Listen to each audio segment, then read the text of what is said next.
Hey, what's up, guys? How's everybody doing today? This is 44 Collector here.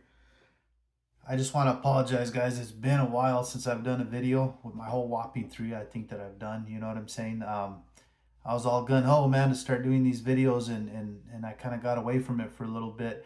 I had my card room here, which is our guest bedroom. I kind of turned it into my card room, and I kind of felt bad, man. I had my desk in here with all my cards displayed and everything, and we'd get company or family that would come visit and they'd be sleeping out on the couch. So I felt bad, man. I had to take everything down, store everything away in my closet, put the bed back in here. So now it's the guest bedroom again, and I'm okay with that. Um, but hey, it doesn't mean you can't show baseball cards, man. You can show them wherever you're at. So I got me a little table here set up with my tripod, and we're ready to show some baseball cards, man. Again, I apologize. It's been a while since I've done a video. Um, I just wanted to share a couple of cards with you guys, man, that I picked up here just recently. Um, I've been collecting cards. I think I might have mentioned it in one of my previous videos. I've been collecting for, I guess, maybe almost 20 years, right? Kind of on and off. I'd say the past, I'd say maybe 13 years, I've gotten pretty serious about my collection. And I was kind of all over the place, right? I had a lot of modern, vintage, just kind of a little bit of everything, right? That I was collecting.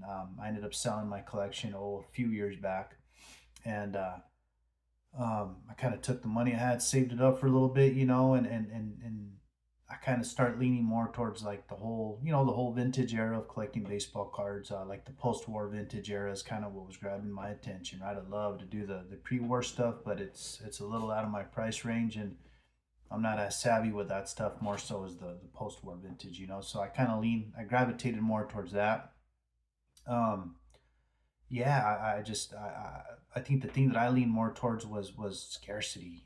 That's kind of what started grabbing my attention. I think that's kind of been big here recently, right? Within the past few years, it's kind of made a lot of ground. Is that those rare, scarce cards? Test tissue stuff and all that stuff's kind of what everybody's gone crazy over, and I don't blame them, right? That's kind of even towards the area that I've been leaning towards too, and so that's kind of the direction that I headed in. You know what I mean? Is going after the rare, scarce types cards, and I've been enjoying it, man. I've really been liking it. It's a new adventure for me, and I have I'd say maybe 20 players that I collect.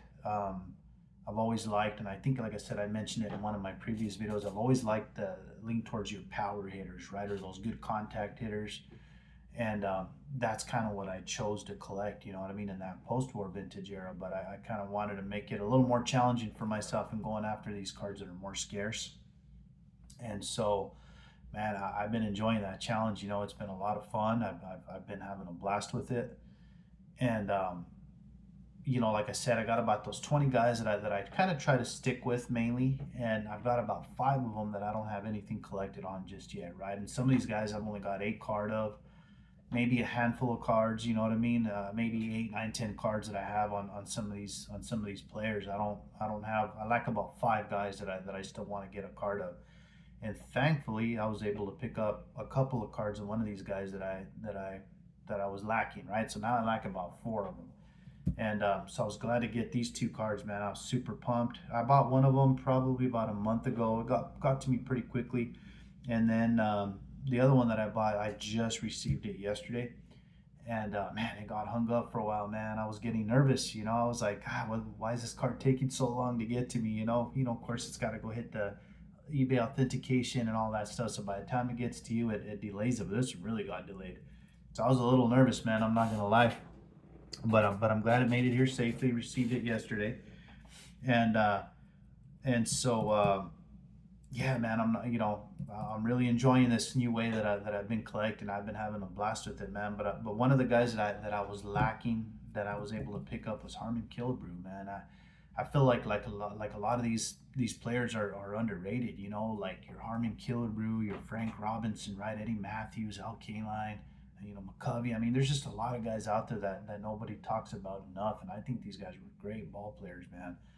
Um, a lot of people don't realize that Harmon Killebrew was, if I'm not mistaken, I think he hit the most home runs of any ball player in the 60s, right? Between that 60, 69. He was probably one of the more feared power hitters, I should say, right, of that decade. And a lot of people don't realize that. He was a really good ball player, man. I mean, he can crush that ball. So I feel a lot of guys out there don't get the credit that they deserve. It's we always hear names like Hank Aaron, Willie Mays and Mickey Mantle and Clemente, and so there's a lot of guys that just don't get that recognition, right? A lot of sleepers out there that if you're paying attention, you could pick up some nice cards for very reasonable prices. And this area of cards, or this particular set, right, of cards that I've been picking up, I've been really intrigued by them for these past couple of years. And I've been picking up a few here and there when I get the opportunity, when the price is right and I can afford to grab them. I'm not gonna lie, these cards are cheap, man. I'm talking about like your Venezuelan cards. They're pretty pricey. they're not cheap to pick up. So it's either one of those where you got to pull the trigger and just buy the card, or just try to hold off and see if the prices kind of come back down again. But I feel if the price is right, I'll try to jump on them. And but yeah, again, guys, man, I apologize. It's been a while that I haven't followed up with my videos, and it's something I do miss, man. I enjoy sharing my cards with everybody. I enjoy seeing everybody else's collection and seeing their cards, man. It just motivates me, right, to want to chase after certain cards. And it's just, I enjoy it. It's just something that I enjoy to do. So I'm glad that I'm able to get back on here again and start these videos back up. But anyway, I don't want to bore you guys with all the talk, man. So let's get to it. I'll show you these two cards that I picked up, man. So this first one that I grabbed is the 1966, man, Topps Venezuelan Harmon Killebrew, man. Check that card out. Beautiful, guys. Very, very, very nice card. Very glad to add that to the collection. Gorgeous card, man. I was really happy to pick this one up. One of the things you got to really watch out for on these Venezuelan cards, is especially those 66s, man. They don't have really big indicators, like your 67s or your 68s, or some of these other years, your 64s, right? They kind of got these indicators. They're pretty easy to distinguish, if they're Venezuelan cards. But yeah, these 66s, man, can be a little tricky. So you just got to be careful with what you're buying out there, Gorgeous card. Very happy to add this Killebrew to the collection. I said I had a lot of Killebrews, a lot of your base cards from the 60s, some 70s cards, some of his 50s stuff, and I was able to sell a lot of that stuff and roll it back into these cards that are more scarce, you know what I mean, that interest me, that I find more interesting, right? They're all interesting, but you guys know what I mean. This was just something that really motivated me to want to pick up. So yeah, I'm glad to pick this card up. I do have one more 66 Venny in my collection, but I'll share that with you guys on another video. And this next card that I wanted to share with you guys is a year that I didn't have on my Venezuelan cards. And I've got some other, like I don't have a 62 yet, or a 60 or a 59, that I'm trying to grab. So I was really this is the one that came in yesterday, so I was pretty pumped to get this one, guys. Pretty awesome, man. Look at that. It's the 67 right there. Beautiful Venezuelan. Very nice card. Beautiful card, guys. Man, I was super pumped to pick this one up. Very nice. I was able to get a couple of Killebrews back into the collection, you know what I mean? I didn't have anything of him, so I lack a few other players that I got to grab.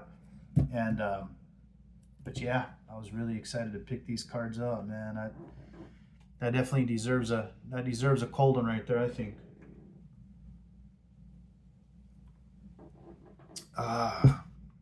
Man, great pickups right here. Super excited, guys. Cheers, man. Hope you guys enjoy these cards. A couple of nice ones to add there. And once we gather a few more cards up here, I'll share them with you guys, and hope you guys enjoy it. You guys have a good day. We'll see you on the next one, all right? Peace out.